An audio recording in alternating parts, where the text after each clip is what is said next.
Assalamu alaikum wa rahmatullahi wa barakatuh. We are witnessing some monstrous acts being committed at the hands of the Israeli authorities against civilian Palestinians in Sheikh Jarrah region. And this is not something new.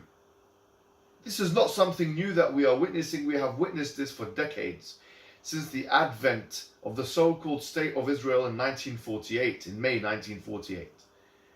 And that is simply because that state has had an agenda which has been uncovered now by historians like Ilan Pape and others like Norman Finkelstein, who have written extensively on these issues, whereby Israeli authorities have been exposed for trying to ethnically cleanse the areas of Palestine from the Arab peoples. This is their agenda. And why and how do we know that? We know that from the records.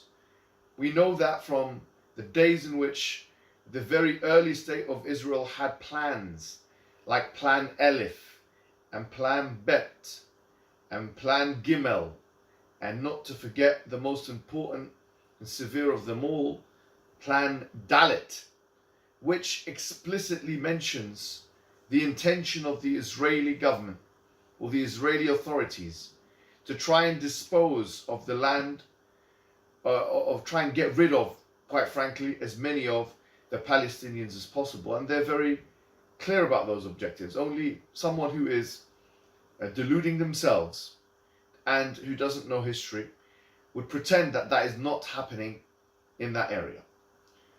As I've mentioned, historians now look at these records like Plan Dalet and have concluded that this was the intention and is the intention of the Israeli authorities all along.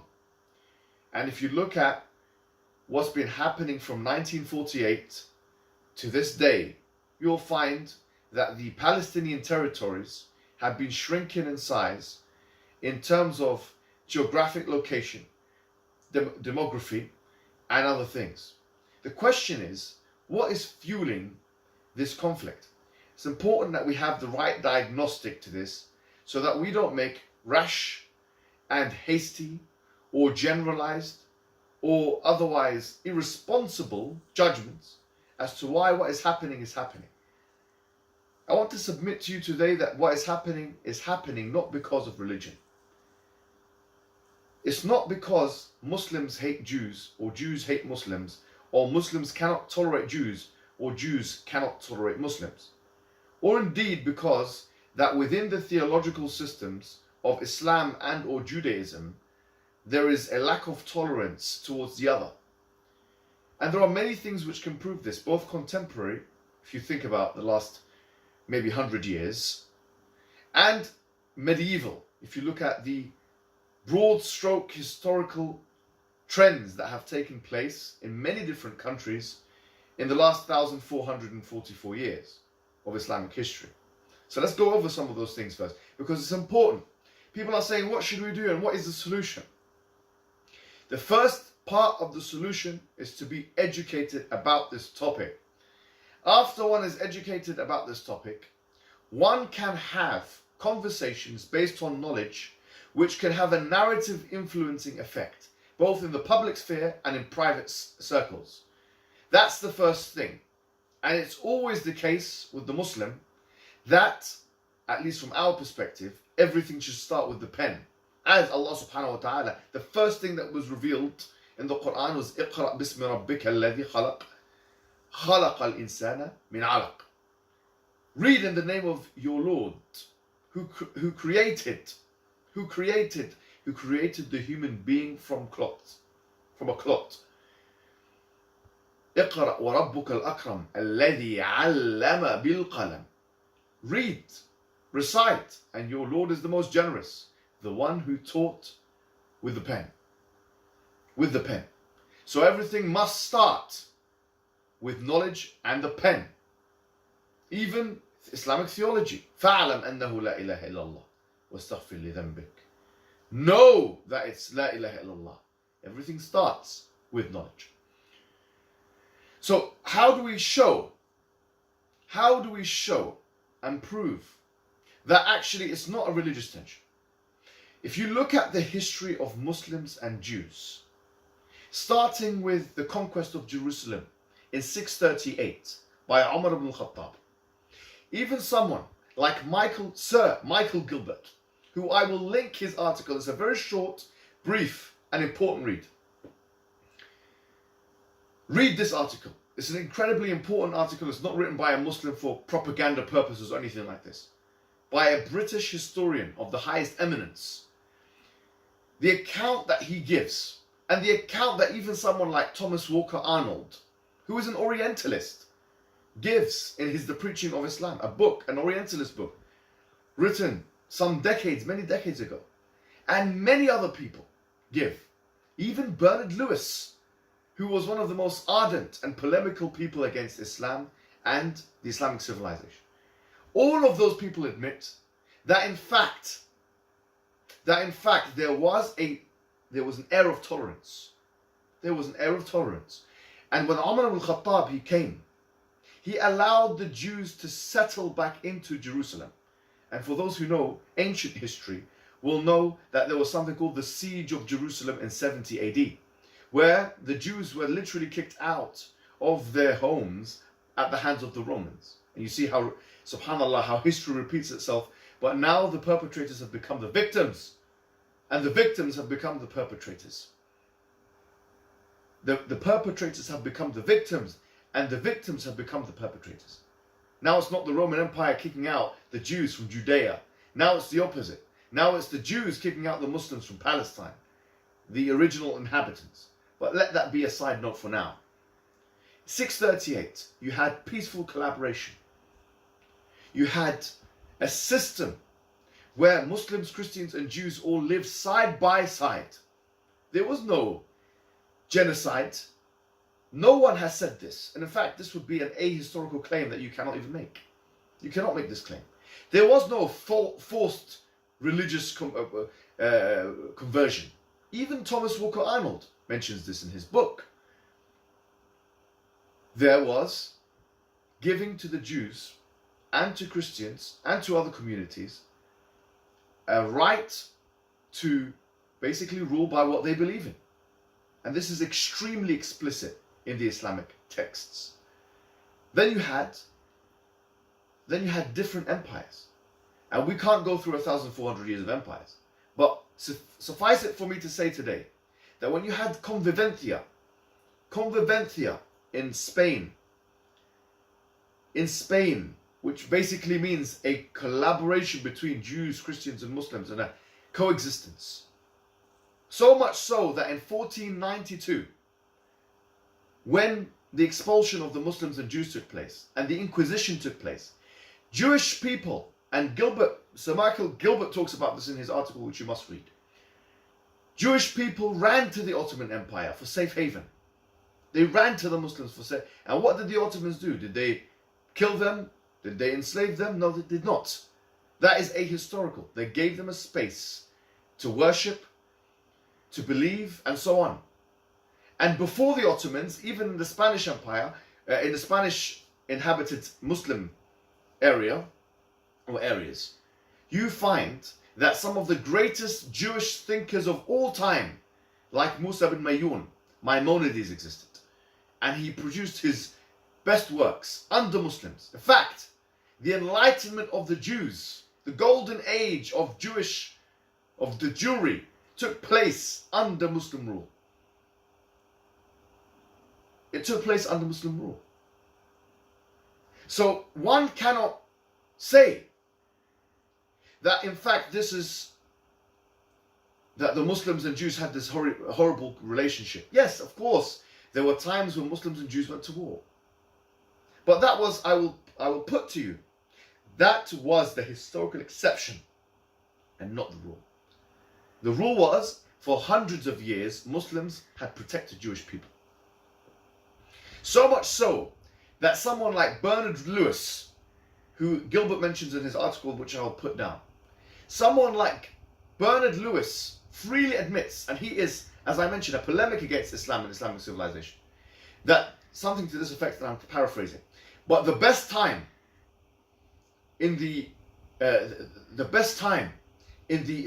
Muslim Empire didn't amount to the worst time in the Christian Empire. In other words, the Jews under Muslim rule were not persecuted in any way, shape or form comparable to that which happened in Christian rule, with the Spanish Inquisition and with Hitler, with the pogroms, and so many other events that we can cite. No such events equivalent to that existed in the Muslim world at all, according to Bernard Lewis. And this is mentioned by Sir Michael Gilbert.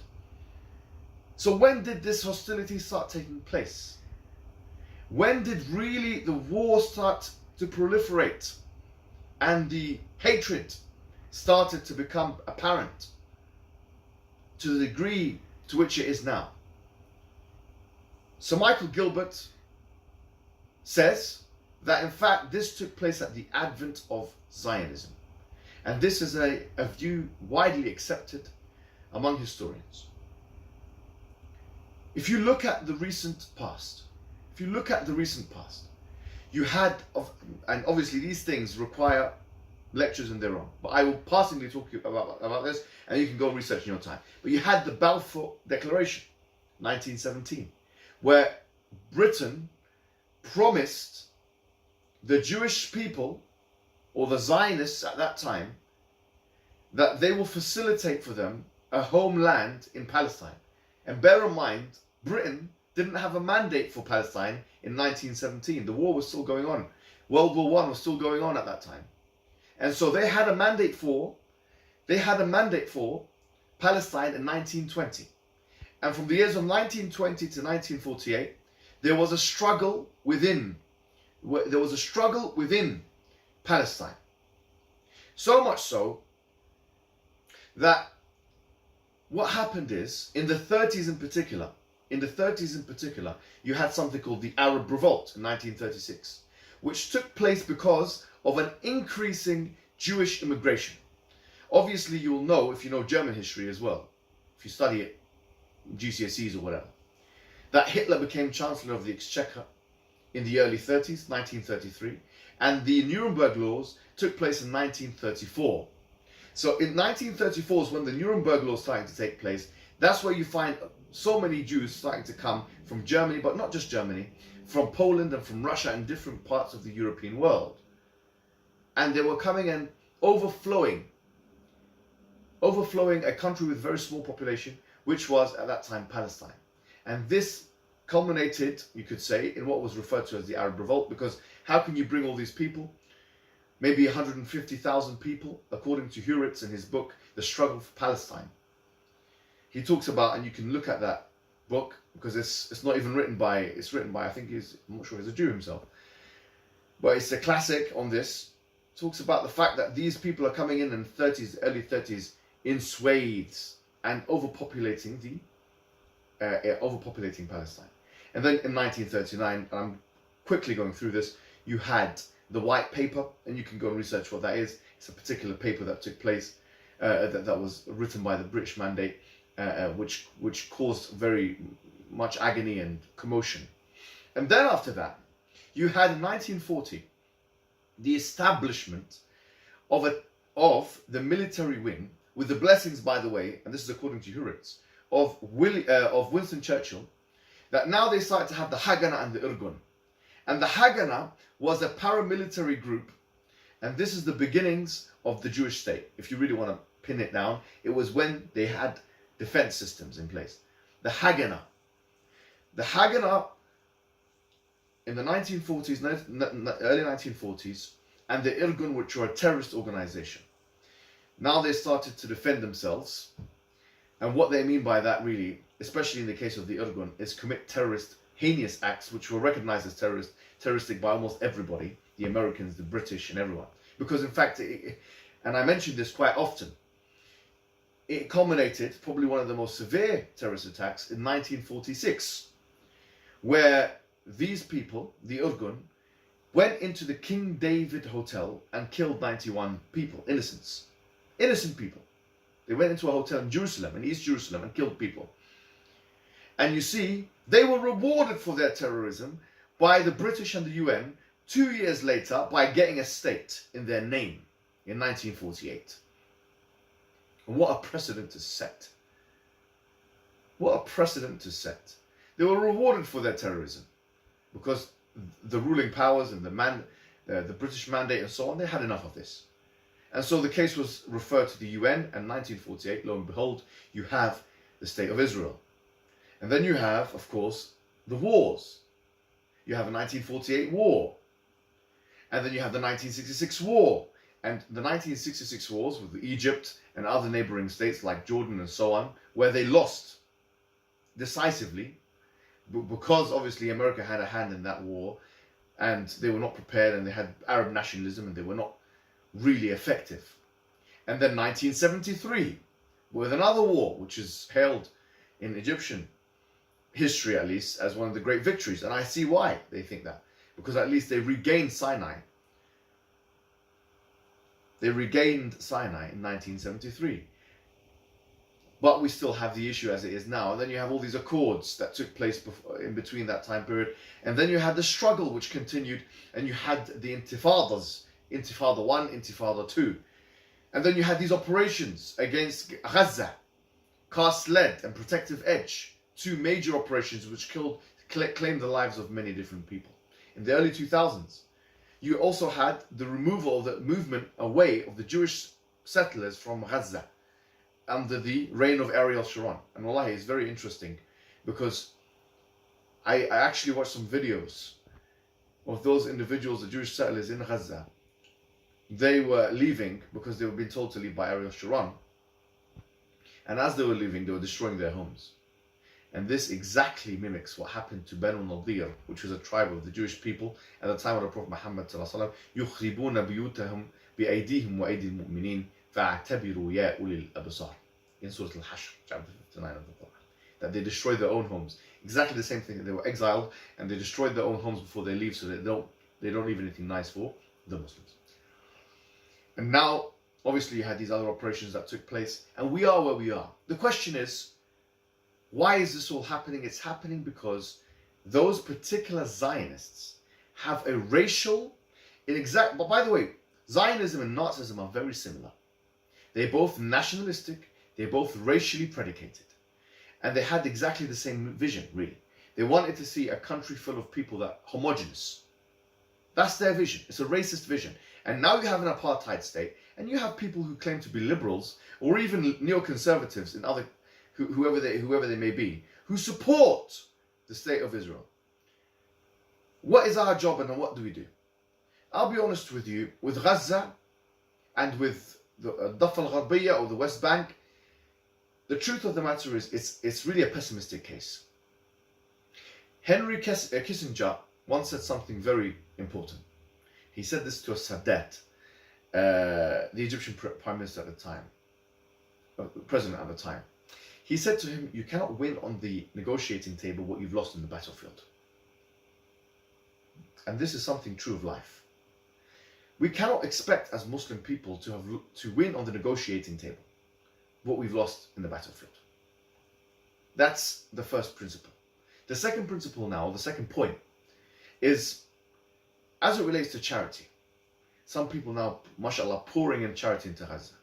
And I'm not saying that's not a good thing, but from my connections with the charity organizations, I'm not saying that Gaza, putting money into it is not a good idea. But it's limited because Israel is not going to let people go into Gaza. So it's gonna be stalled. People are gonna have the money.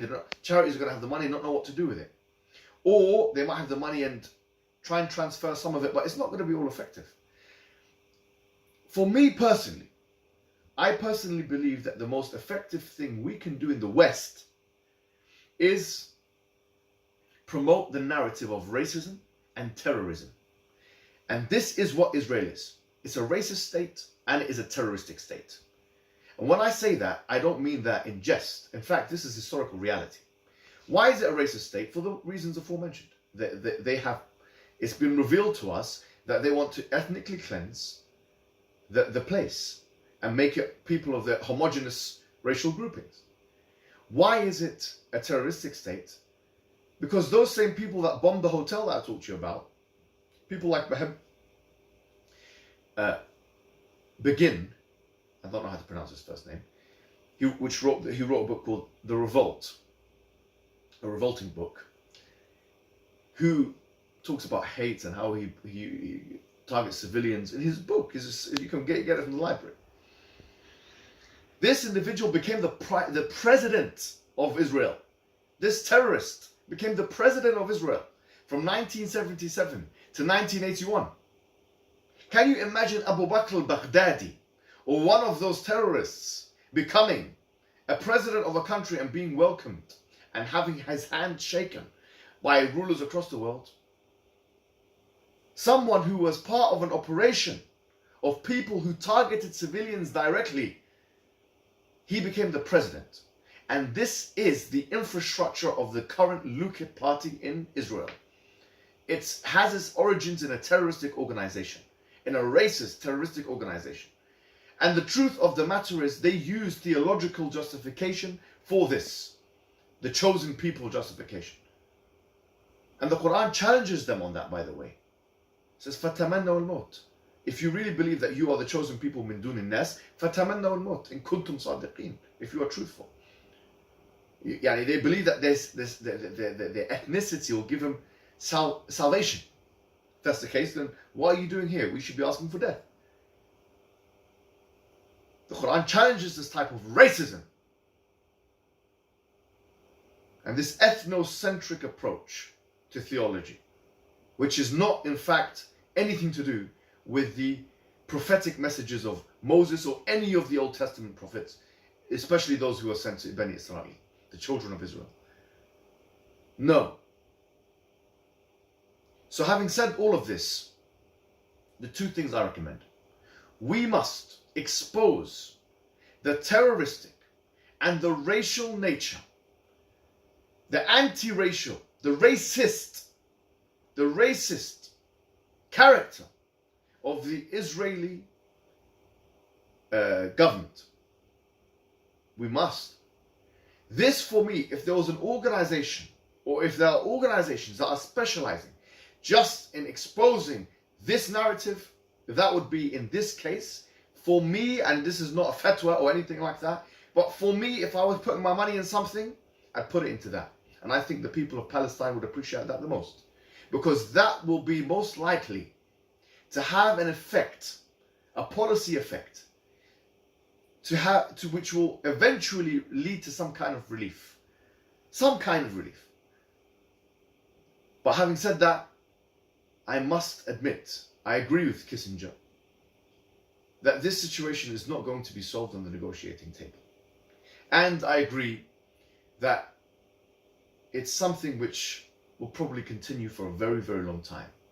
And no amount of two-state solution proposals will be sufficient in this case. Or even acceptable morally, to be honest with you, from our perspective.